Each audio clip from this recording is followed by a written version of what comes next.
Salam Malaysia Madani dan kita bersama lagi dalam ruang bicara yang kami bawakan kepada anda tentunya seperti biasalah di Bernama TV. Dan hari ini kita memilih satu lagi topik yang saya kira cukup menarik dan penting sebenarnya untuk kita sembang-sembang bersama dengan seorang tetamu yang cukup istimewa, yang hebat juga sebenarnya, yang sudah pun berada bersama saya di studio ruang bicara ini.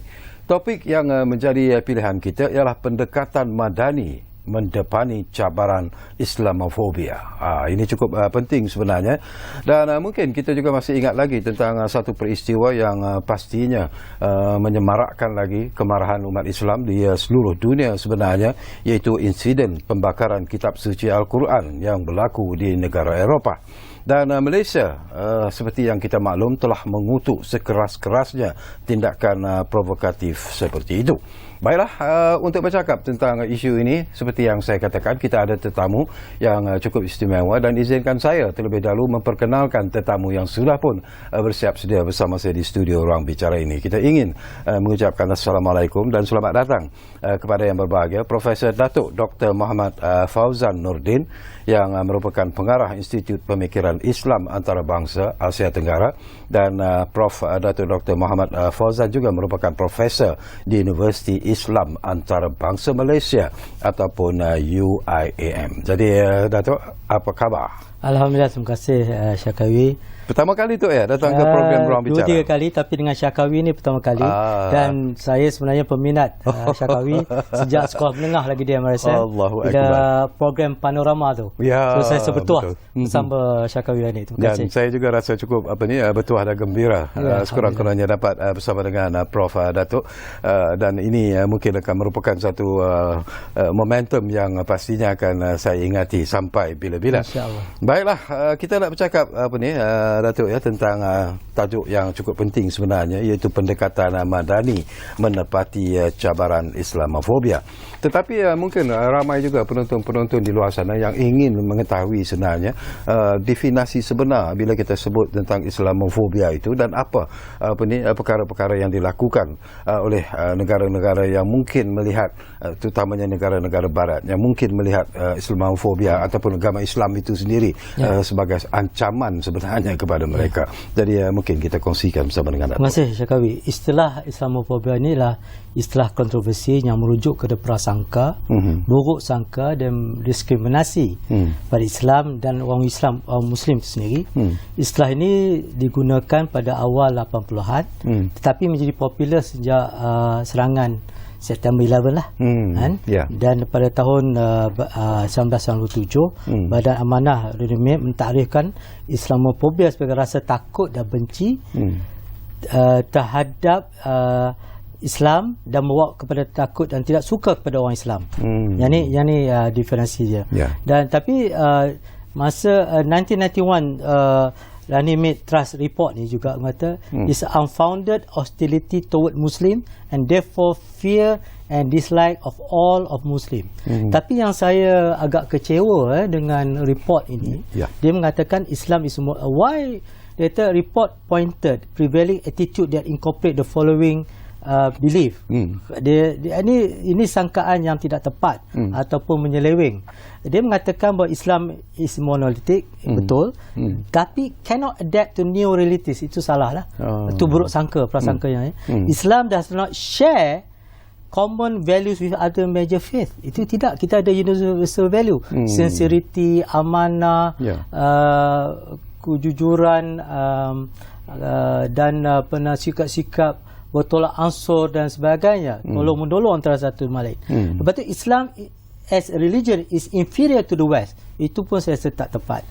Then it archaic, barbaric and irrational. Kita ni barbaric dan irrational. Dan Islam a religion of violence, ada lagi lah tak tepat. Dan support terrorism. Itu research done by Runnymede Trust Report in 1991 kat UK. Islam is a violent political ideology. Jadi ini yang digembar-gemburkan oleh report, dan kadang-kala diterima pakai oleh setengah badan, dan yang paling malangnya bila orang yang awam menerima mentah-mentah hujah ini. Jadi tanggungjawab kita menerangkan. Dan mengikut Council of American Islamic Relations Care mengatakan dalam the nation ni di United States mengatakan bahawa Islamophobia ini mereka mendapati bahawa ada 35 charitable institution dan foundation yang sponsor ataupun yang menggunakan terlibat dalam Islamophobia dan membelanjakan 106 juta US dollar untuk anti-Muslim group between 2017 2019. Sekarang tambah lagi lah. Betul. Okey, sebelum itu saya ingatkan juga kepada penonton-penonton yang sedang mengikuti program Ruang Bicara ini, anda juga sebenarnya kami memberi ruang dan juga peluang untuk berkongsi pandangan dan juga pendapat atas keizinan Profesor Datuk Dr. Muhammad Fauzan sendiri. Jadi seperti biasalah kami menyediakan dua talian kepada anda di 03 2697 9767 dan juga 03 2697 9768. Baiklah, saya juga tertarik hati sebenarnya. Baru-baru ini kita tahu pada 27 hari bulan Februari yang lalu telah pun berlangsung apa yang dipanggil sebagai The International Forum on Islamophobia. Meaningful engagement through Madani discourse. Jadi mungkin boleh kita kongsikan bersama dengan Datuk sendirilah sedikit mengenai pelaksanaan program berkenaan dan siapa sebenarnya penganjur bersama mencayakan program ini tu. Okey, terima kasih Syakawi. Macam Syakawi beritahu tadi 27 Februari 2023 Kementerian Luar Malaysia dan Jabatan Perdana Menteri bersama Triple IT International Institute Islamic Thought, kita menganjurkan International Forum on Islamophobia, Meaningful Engagement Through Madani Discourse. Bagaimana kita nak engage orang yang ada sikap Islamophobia ini. Jadi kita alhamdulillah kita adakan di Dewan Damansari Kompleks F8 Persin 1 Putrajaya dan dihadiri oleh lebih 1,000 orang peserta daripada of course pegawai kerajaan, duta-duta daripada negara, tak silap saya dah 85 negara, duta datang dan pemimpin agama, pemimpin NGO dan juga pemimpin masyarakat dan diucap haluannya oleh Datuk Seri Diraja Datuk Seri Zamri Kadir, iaitu menteri di luar negeri kita, dan kita ada forum Dr. Ahmad Al-Muhammadi daripada ISTAC dan Profesor Ziadun Sada, pengarah Center for Post-Normal Policy and Future Studies, yang moderatornya oleh Saudara Ahmad Fahmi Samsudin, Ketua Pegawai Eksekutif Global Peace Mission Malaysia. Dan perbincangan ini bagaimana kita nak luncurkan, nak engage atau dealing with Islamophobia ini. Dan hari itu juga kita luncurkan buku ini, Bias in Popular Culture, The Power of Visual and Linguistic Narrative by Dr. Anas Syah Ali, Director Triple IT UK. Dan paling kemuncaknya adalah penutup oleh Datuk Seri Anwar Ibrahim, Perdana Menteri kita. Dan ini sebenarnya cetusan idea daripada Perdana Menteri kita yang merasakan kita tak perlu reaktif apa yang berlaku di Eropah. Mereka bakar satu Quran, takkan kita nak retaliate. Jadi think out the box. Kita buat forum intellectual discourse. Dan Datuk Seri Anwar sendiri bercadangan kita cetak 1 juta. Instead of bakar satu Quran, kita cetak 1 juta. Kita share the knowledge. Mungkin kalau Samuel Huntington kata clash of civilization, pertembungan tamadun. Tetapi sebenarnya kalau Edward Said mengatakan ini adalah clash of ignorance, pertembungan kejahilan. Sama-sama tak tahu, sama-sama tidak tahu yang Islam ni baik, agama ni boleh tolak ansur dan sebagainya. Jadi itu yang pertembungan kejahilan. Orang tak berilmu, kedua-duanya tak berilmu. How's the respon ataupun reaksi daripada peserta-peserta yang mengambil bahagian dalam program ini sebenarnya? Alhamdulillah, kita risau sebab kita juga menghadiahkan pada Perdana Menteri terjemahan Quran bahasa Swedish. Jadi kita tak naklah tumpu saja pada kerajaan Sweden, tapi alhamdulillah kedutaan mereka agak mengambil cara positif, dan mereka mengatakan bahawa kerajaan Sweden sendiri mengadakan program intellectual discourse untuk menangani masalah Islamofobia ini. Dan macam saya sebut tadi lah tentang insiden pembakaran kitab suci Al-Quran yang berlaku baru-baru ini. Mungkin Datuk boleh terangkanlah dengan lebih lanjut. Adakah penganjuran international forum seperti ini salah satu cara sebenarnya untuk menjawab segala isu yang dibangkitkan tentang agama Islam itu secara keseluruhan? Gini Syakawi, dia bukan the only answer ataupun salah satu-satunya jawapan, tapi ini salah satunya jawapan atau usaha kita. Yang penting engagement. Kita kena engage dan kita berinteraksi dan kita kena berdasarkan ilmu. Dan kita tahu bahawa konsep madani ini sebenarnya adalah konsep berdasarkan ilmu. Jadi kita hendak, kalau boleh, kita engage di mana dalam salah satu konsep madani adalah hormat. Kita nak hormat mereka dan kita minta mereka hormat kita. Kita nak, kalau boleh, kita ada kitab suci yang patut dihormati dan mereka pun menghormati kitab suci kita. Jadi itu adab berjiran, adab berkawan, adab berinteraksi, hormat. Lepas tu ada care dan compassion. Jadi ini adalah salah satu cabang bagaimana kita hendak menerangkan mereka bahawa Islam sebenarnya tidak violent. Islam ini tidaklah ketinggalan. Islam ini adalah agama yang rahmah, bukan Islam marah-marah. Jadi saya ingat saya kena quote lah almarhum guru saya Datuk Siddiq Fadil, bahawa kita kena ketengahkan Islam itu Islam agama rahmah, bukan Islam marah-marah. Unfortunately sekarang ni kita lebih marah-marah. Ini berlaku bila Datuk Seri Anwar Ibrahim Perdana Menteri kita melawat Pakistan ketika di mana karikatur Dedish, tak silap saya, dan itu menyebabkan kemarahan umat Islam di Pakistan. Bila kemarahan umat Islam di Pakistan, mereka membakar 2 bas. Bas itu digunakan untuk mereka pergi bekerja. Dan security guard, pegawai yang keselamatan itu, dia nak menghalang. Beliau juga terbunuh kerana menghalang mereka ini tunjuk perasaan. Jadi yang bakarnya di sana, di Eropah. Yang terbakarnya yang tulis kartunnya di Eropah, tapi yang terbakar 2 basnya di Pakistan. Yang tergendala ataupun ruginya umat Islam di Pakistan. Yang meninggalnya sahabat Pakistan di Pakistan. Jadi reaction marah-marah ini tidak kena. Kita kena berdasarkan ilmu, berdasarkan kesabaran, berdasarkan bagaimana kita nak deal cara interaksi. Ini kisah Rasulullah SAW di Taif.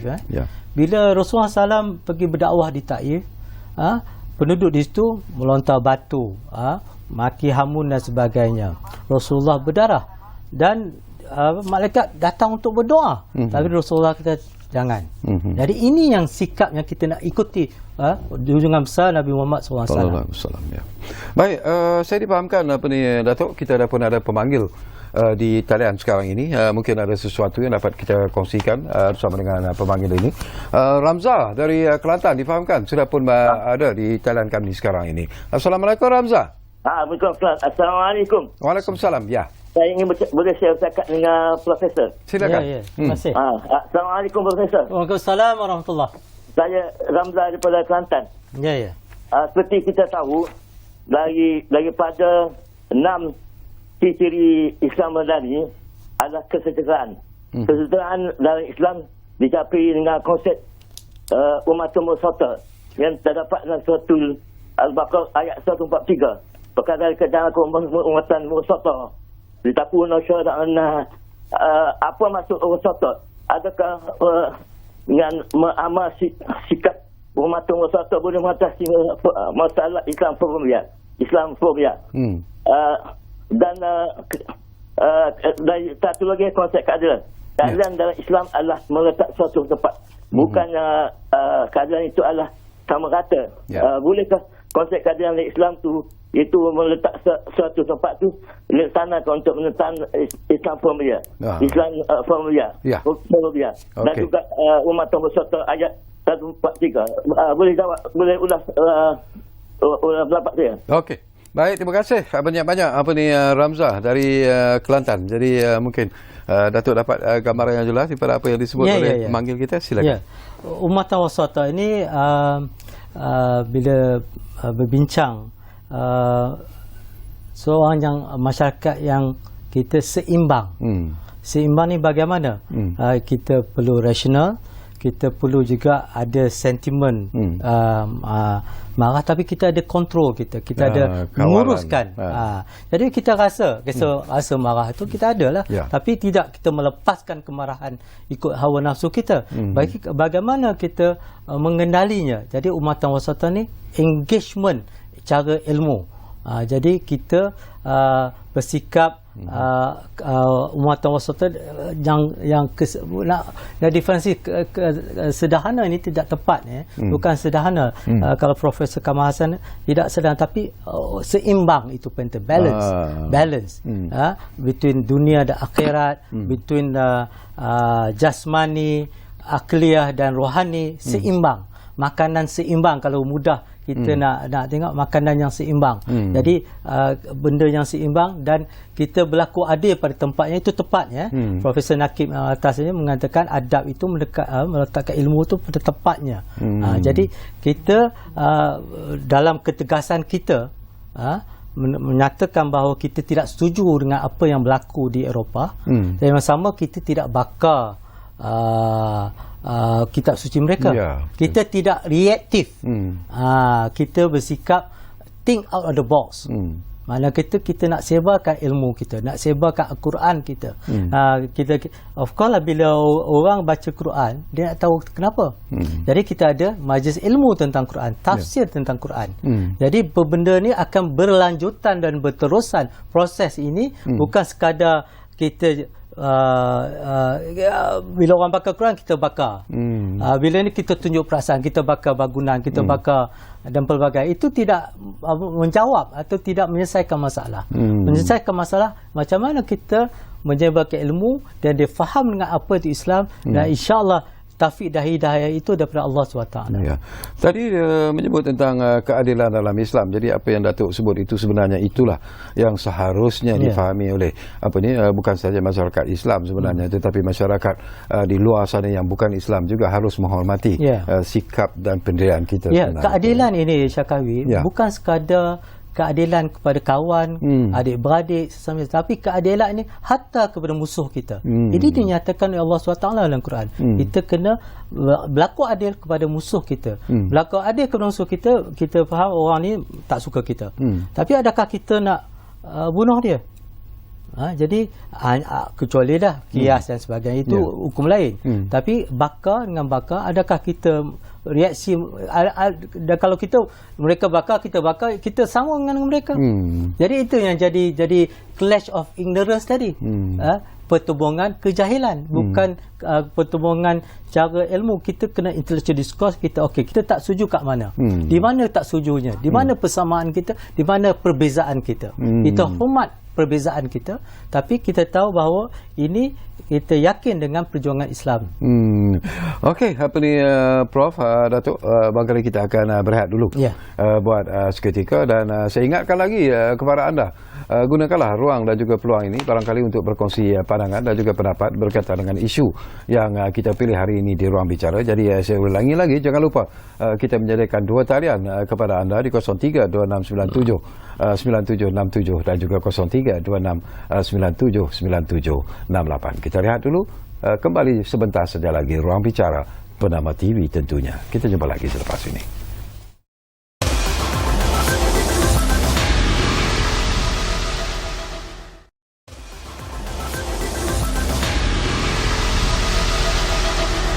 Baiklah, kita kembali semula ke Ruang Bicara ini. Masih lagi kita bercakap tentang topik yang cukup penting, iaitu pendekatan madani mendepani cabaran Islamofobia.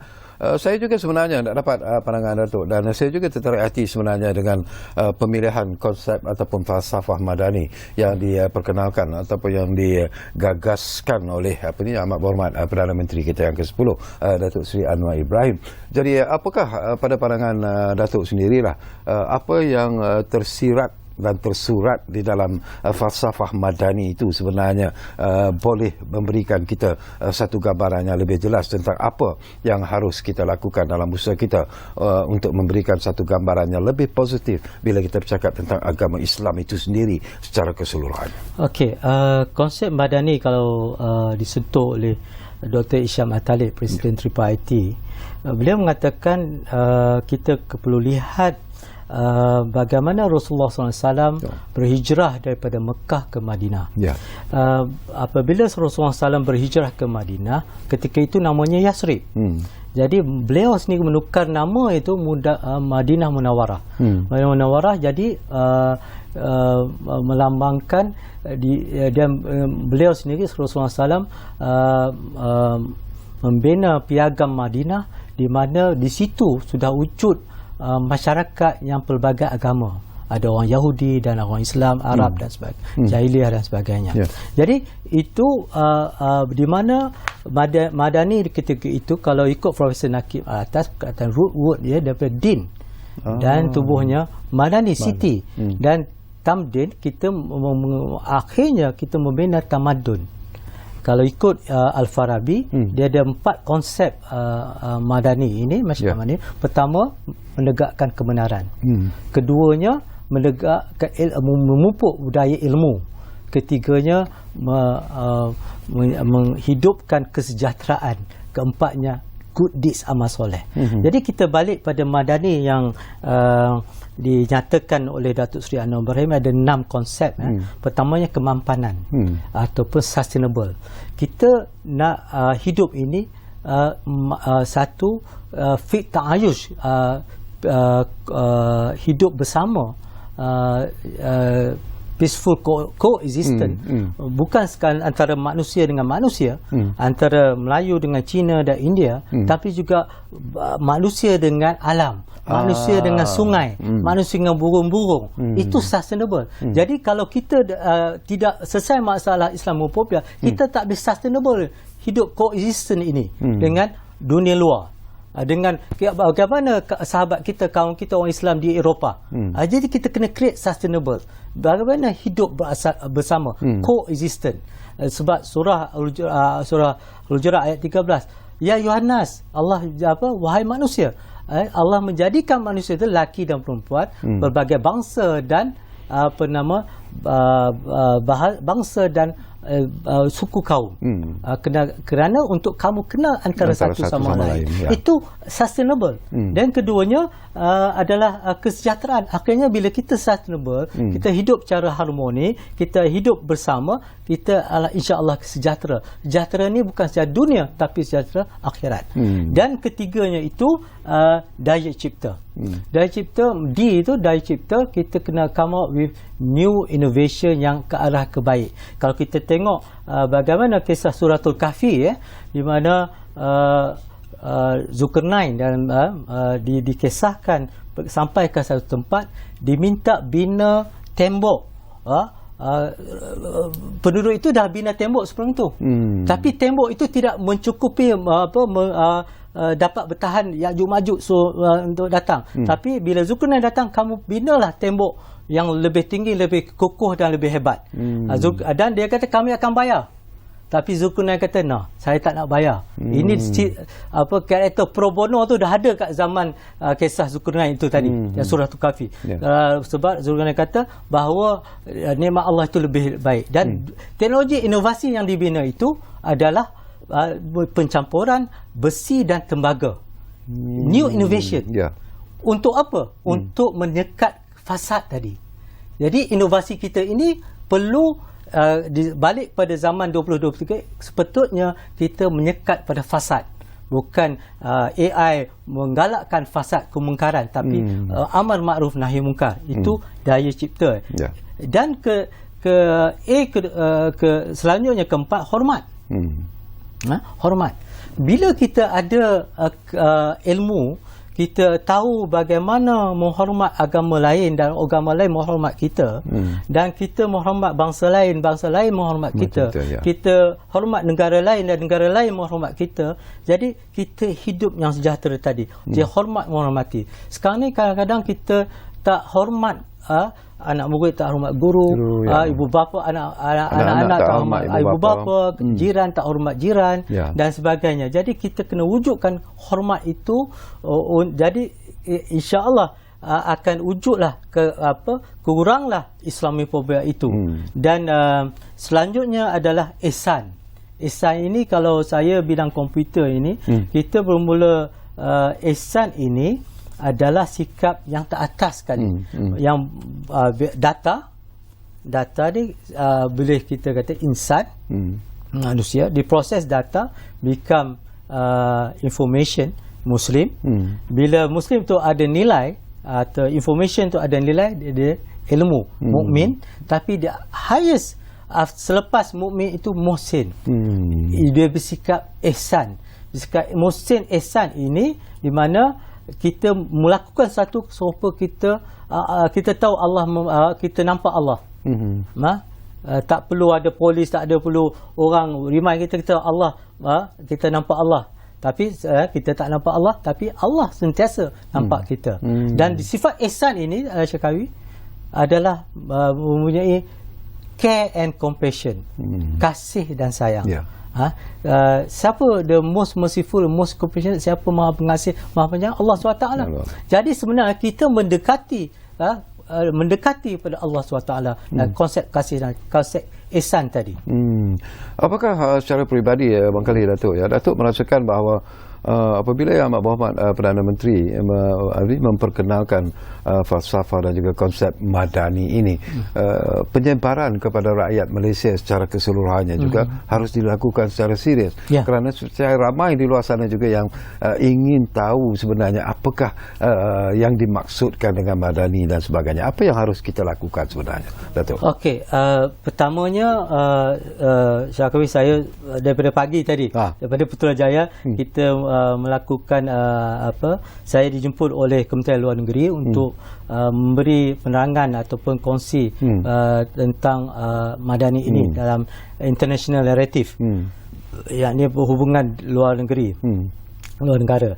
Jadi ini oleh Kementerian Luar Negeri, dan kita juga telah melakukan training for trainers untuk pasukan madani ini, lebih 100 orang. Dan sekarang ni daripada Perlis sampai Sabah Sarawak, kita training for trainers untuk memahami. Satu, kena baca lah. Kalau kita tak baca, kita tak faham. Betul. Tapi kalau kadang-kadang dia baca, dia pun tak faham. Itu yang lagi susah kan? Kalau dia faham, kadang-kadang dia tak nak lakukan. Itu kita ada 3 stage, di mana satu ada buku tapi dia tak membaca. Jadi kita mengharapkan seluruh rakyat Malaysia, bukan daripada para akademik saja, tapi pada pemimpin masyarakat, rakyat, setiap individu membaca madani ini. Dan lepas tu kita kena faham. Lepas tu kena faham, kita kena amalkan, kita lakukan. Pepatah Arab mengatakan ilm bila amal kasajarah bila samarah. Bila ilmu itu tanpa amal bagaikan pokok tidak berbuah. Jadi kita nak membuahkan bagaimana? Kita kena lakukan. Contohnya terbaik adalah menu rahmah. Sekarang ni kalau kita dulu makan makan ayam, nasi dengan air semua, ada protein, ada sayur dan nasi, RM10, RM8, RM7. Dan ada orang tak mampu. Dan bagaimana kita rahmah ihsannya, nak memastikan orang lain pun mampu. Jadi kita ada menu rahmah yang bawah RM5. Saya ucapkan tahniah lah. Ini dilakukan oleh pihak-pihak syarikat restoran yang biasa. Dan makna kata orang kebanyakan orang yang syarikat private restoran. Dan ini dilaporkan bahawa bila dia buat menu rahmah, dia lagi untung. Dulu harganya RM7, RM8 dan RM10. Susah nak bayar gaji. Tapi bila buat menu rahmah, maka lagi untung, lagi ramai datang. Dan inilah keberkatannya. Betul. Kadang-kadang kita mencari keberkatan. Itulah keberkatan. Kadang-kadang kita rasa kita jual sikit tapi keberkatan itu. Keberkatan itu daripada Allah SWT. Baik, saya juga nak dapatkan pandangan Datuk lah. Selalunya ada juga yang mengatakan bahawa wujudnya apa yang disebut sebagai Islamofobia ini ialah kerana adanya salah faham tentang ajaran Islam itu sendiri, konsep Islam itu sendiri. Dan saya tertarik hati bila Datuk menyerahkan buku ini tadi kepada saya. Ini memang tepatlah, iaitu Bias in Popular Culture. Dan selalunya lah penganalisis di luar sana memberikan gambaran yang bias tentang Islam.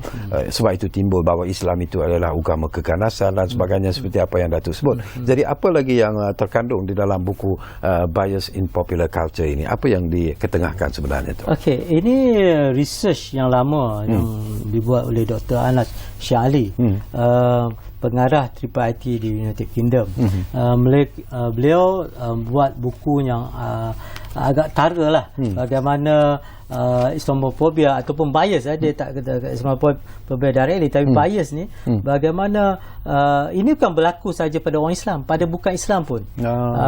Misal kata dalam buku ini ini masa pemeliharaan Presiden Amerika, di mana John Kennedy Katolik. Jadi Protestan masa tu cuba untuk memburukkan John Kennedy, dan masa tu Pope John, so John Senior dengan John Junior, you follow what John Senior said. Ini wahal tak tepat, itu diguna sentimen dan sentimen dan emotion. Itu berlaku bukan saja antara Islam ke Islam, tapi antara mazhab-mazhab agama lain juga. Jadi ini berlaku dan ada dalam buku ini. Dan bagaimana gambar dilukis secara tidak secara halus, di mana gambar orang Islam tu menampak kekejaman, kezaliman gitu. Jadi ini dilukis secara subtle ataupun cara tidak mana kita Burden Love Song, a few words yang kita rasa yang tak sepatutnya berlaku, tapi telah berlaku di Eropah. Jadi ini menengahkan agak baik buku ini, dan alhamdulillah Kementerian Luar Negeri telah mengarahkan kita menghantar pada setiap duta dan setiap pegawai-pegawai kerajaan minta dibacalah ini arahan yang dicadang oleh KSN dan KSU. Satu lagi perkara juga yang saya nak dapatkan ulasan secara ikhlas jugalah daripada Datuk sebenarnya, berpandukan daripada pendedahan dan juga pengalaman Datuk ya. Kalau kita lihat timbulnya juga isu Islamofobia ini ialah dikatakan kerana sikap umat Islam sendiri yang mungkin kadang-kadang tidak mematuhi apa yang sewajarnya dipatuhi dalam ajaran agama Islam itu sendiri. Tindak tanduk yang dilakukan kadang-kadang bertentangan juga dengan apa yang seharusnya dilakukan sebagai seorang umat Islam. Jadi apakah ini antara perkara-perkara ataupun faktor-faktor yang menyebabkan hilangnya rasa hormat orang bukan Islam terhadap bukan saja umat Islam tetapi terhadap agama Islam itu sendiri tu? Ya, kadang-kadang kita menunjuk bahawa kita sendiri menyempitkan definisi agama kita sendiri. Kadang-kadang kita tahu Islam itu berdasarkan ilmu. Kadang kita menunjuk bahawa Islam itu garang, Islam itu marah-marah, Islam itu kasar, Islam itu satu sifat yang rigid. Silap-silap Islam itu bersifat yang tidak eksklusif. Wahal kita dalam soal surah Al-Hujurat itu inklusif. Jadi kita melihat, bila kita berbincang dengan Islamofobia ini, ada memang satu bagaimana orang Islam melihat kita, tapi kadang-kadang sikap tingkah laku kita menyebabkan orang Islam melihat kita, mendefinisikan kita kerana sikap kita. Sebab itu dakwah ini bukan sahaja dakwah bilisan dan melalui percakapan kita, penulisan kita, tapi dakwah bil hal. Yang ni dakwah tingkah laku kita. Kadang-kadang orang minat Islam tu bukan kerana cakap kita. Orang minat Islam tu kerana tingkah laku kita. Saya tak ingat quote siapa beritahu bahawa orang bukan Islam kadang-kadang dia tak baca tulisan kita, tapi dia tengok perangai kita, tingkah laku kita, kejujuran kita, kebersihan kita, dan ialah amanah kita, dan cara kita dealing muamalat antara satu sama lain, cara kita dealing dengan anak-anak kita, isteri kita, suami kita, sahabat kita, jiran kita. Dan kadang-kadang orang terpesona ataupun minat dengan Islam itu kerana perangai kita, adab tingkah laku kita. Jadi orang kita sebenarnya adalah cerminan Islam. Janganlah kita kerana perangai kita orang instead of dekati Islam, kita melari, jauhkan dari Islam. Secara ikhlas juga Datuk, daripada apa yang Datuk lihat, daripada apa yang Datuk kaji sebenarnya, daripada pengalaman Datuk sendiri, pendedahan Datuk sendiri, ini mungkin soalannya agak sensitif, tapi saya tak dapat penjelasan dan juga jawapannya ikhlas daripada Datuk lah. Apakah di negara kita juga ini ada golongan-golongan tertentu yang juga bermain dengan Islamofobia ini, ataupun merasa takut kepada orang-orang yang beragama Islam dalam negara kita sendiri? Ya, saya rasa dalam apa nama kita punya polisi pun, kita dan Kementerian KKD ini, kita melarang daripada kita menggunakan 3R, yakni royal, race and religion. Sentimen-sentimen ini agak menarik. Orang bercakap tentang bangsa Melayu, cakap tentang agama Islam. Jadi memang kita kena bicara bangsa Melayu, agama Islam, tapi berbicara dengan fakta, bukan sentimen menakut-nakutkan, menggembar-gemburkan. Kalau kita baca buku ni, memang itu adalah macam apa nama strategi bagaimana kita nak kaitkan sentimen bangsa dengan agama dan raja. Jadi benda-benda sensitif begini boleh berbincang secara intelektual, cara berfakta, bukan cara auta. Kerana Syakawi, MIT Twitter study mengatakan fake news travel 6 times faster than true news. Dia berita palsu ini, berita auta ini tersebar 6 kali ganda cepatnya daripada berita benar.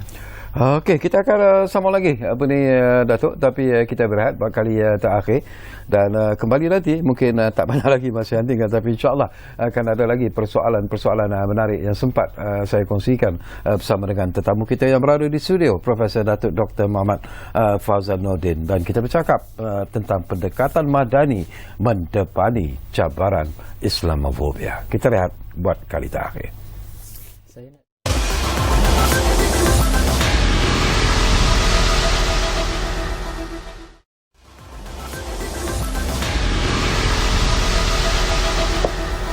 Baiklah, kami cukup berterima kasih kalau anda masih lagi menumpukan perhatian bersama kami di ruang bicara ini, dan kita masih lagi menyentuh tentang pendekatan madani mendepani cabaran Islamofobia, dan kita hampir-hampir di penghujung sebenarnya, tapi masih ada masa lagi untuk kita kongsikan beberapa lagi perkara yang menarik bersama dengan tetamu kita, Profesor Datuk Dr. Muhammad Fauzan Nordin. Baiklah, tadi juga ini pun satu lagi isu yang mungkin bagi setengah pihak menganggap agak sensitif. Tetapi kita ingin terbuka sebenarnya. Kadang-kadang kita juga ingin ahli-ahli politik ketika berkempen sebenarnya, ataupun dalam usaha untuk mendapat sokongan ataupun political mileage, mereka juga kadang-kadang menggunakan isu-isu agama ini sebagai daya penarik mereka, dan ini juga mungkin akan menimbulkan situasi yang tidak menyenangkan kepada agama-agama tertentu dan sebagainya. Termasuklah ada yang mungkin mengenakan ataupun mengatakan sesuatu tentang agama Islam atau tentang orang Melayu dan sebagainya. Jadi apa yang harus difikirkan secara serius oleh ahli politik, Dok? Ini soalan macam zaman 80-an. masa sesi panorama. Memang bila saya minat, bila Syakawi selalu tanya soalan-soalan yang agak tough. Tapi sekarang ni kena pada saya. Saya cuba jawab lah yang mana saya boleh jawab. Satu, pemimpin politik, dan bukan pemimpin politik saja, pemimpin masyarakat, pemimpin pekerja, pemimpin semua pemimpin kena bersikap bertanggungjawab. Betul. Dan kena ikhlas bahawa kita buat ini, especially orang Islam, kerana Allah SWT. Bukan nawaitu kerana political mileage-nya. Bukan kerana buat sesuatu kerana untung politiknya apa. Kena fikir segi untung Islamnya kat mana. Kalau kita menang politik, kita menang pengaruh, menang, tapi yang rosak adalah umat Islam, yang rosak adalah negara kita. Di mana orang takut kita ada negara yang stabil, tapi kita fikir nak goncang lagi. Kita sebenarnya kalau kita tak setuju, kita tunggu 5 tahun. Kita alhamdulillah, itulah demokrasi kita. Pilihan raya setiap 5 tahun. Jadi hal yang di-Pertuan Agong pun minta kita untuk kita fokus on ekonomi. Jadi kita janganlah guna isu-isu yang agak sensitif. Kadang-kadang isu sensitif tu tidak apa, Syakawi, kalau ia berfakta. Tapi yang banyak yang keluar auta, bukan berdasarkan misal kata mentega terbang ini. Mentega terbang ini sebenarnya telah disiarkan pada April 2021. Okey. April 2021 telah ditayangkan. Dan di Temu Ramah Radio BFN November 2021. Itu faktanya. Dan dijemput Kerusi Melaya Disember 2021. Ini sebelum pilihan raya 15. Tetapi jadi kecoh akhir Februari 2023. Dan alhamdulillah kenyataan tegas Menteri Agama Mac 2023 dikeluarkan daripada VIU Mac 2023. Tapi ada yang mengatakan bahawa kerajaan sekarang tidak tegas dalam isu agama. Ada tadi saya ke Kementerian Luar Negeri, ada bertanya kenapa isu bakar Quran kita agak sensitif, tapi isu mentega terbang kita tak sensitif. Tapi saya bila baca fakta ini, baru orang tahu sebenarnya berlaku sekian, di mana dan kenapa kita tak buat. Begitulah, kadang-kadang kita mengambil sikap sesuatu isu ini melihat keuntungan politik, bukan keuntungan agama Islam itu sendiri. Ini kita kena, biarlah kita jujur, ikhlas kerana Allah SWT. Kerana apa yang kita lakukan akan dipersoalkan oleh Allah SWT. Bukan sekadar kita menang politik tapi kita kalah segi maruah kita. Apabila Seri Paduka Baginda Yang di-Pertuan Agong ataupun raja-raja di negeri-negeri tertentu juga melarang ahli-ahli politik berceramah di masjid-masjid sebagai satu, apakah Datuk melihat ini juga sebagai satu langkah yang cukup positif sebenarnya, satu tindakan yang perlu dilakukan dalam usaha untuk cuba tidak mengelirukan ataupun menggunakan agama itu sebagai satu senjata untuk menarik sokong? Okey, pertamanya saya setuju bahawa Islam itu syumul. Islam itu bercakap soal ekonomi, soal pelajaran, pendidikan, teknologi maklumat dan termasuk politik. Yang tak dibenarkan adalah bercakap benda yang mempolitikkan agama. Bercakap tentang politik boleh, tapi mempolitikkan agama itu tidak boleh. Bukan tidak boleh, dalam masjid ni kita kena bercakap benar. Ya, betul. Bercakap berdasarkan Al-Quran dan Sunnah. Tapi bila kita menggunakan Al-Quran dan Sunnah, menggunakan dalil untuk hari ini fatwanya lain, tapi esok fatwanya lain kerana politiknya dah bertukar. Kita tahulah ini dengan parti A, esok parti B, itu parti C. Jadi dia mengikut keadaan musim politiknya. Sedangkan Islam itu tetap Al-Qurannya begitu. Tapi kita fatwanya itu bertukar-tukar mengikut selera dan musim politik. Jadi itulah kita kadang-kadang rakyat keliru, orang awam keliru. Saya setuju kalau kita cakap politik Islam itu kita tidak boleh dipisahkan, tetapi biarlah berilmu. Okey, zaman pun sudah berubah sebenarnya Datuk ya. Kalau dulu Datuk melihat saya mengendalikan program Panorama. Ya. Mungkin masa muda lah. Wah, masa tu masih muda lagi. 80-an soalan-soalan pun kadang-kadang. Tough. Tapi sesuatu yang penting, macam saya kata, zaman sudah berubah. Sekarang ini kita bercakap tentang pengaruh media sosial sebenarnya, dan ianya menjadi seolah-olah saluran yang cukup mudah bagi mereka yang ingin menyebarkan Islamofobia ini melalui media-media sosial dan sebagainya. Jadi nasihat dan juga pandangan Datuk dalam isu ini tu, dalam soal seperti ini, apa yang perlu diperhatikan, apa yang perlu sebenarnya ada dalam diri seseorang itu sebelum menerima secara total apa yang dimainkan dalam media-media sosial yang berkaitan dengan Islam dan sebagainya. Saya ada paper nak dibentangkan di Jepun tentang social media from Islamic perspective. Dan ayat dalam surah Hujurat itu ada 18 ayat. Jadi saya ambil 17 ayat untuk menjadi pengajaran, lesson atau ibrah untuk bagaimana kita nak menggunakan social media dengan baik. Jangan mengumpat. Jangan panggil orang dengan nickname. Jangan menghina orang. Jangan bersikap buruk sangka.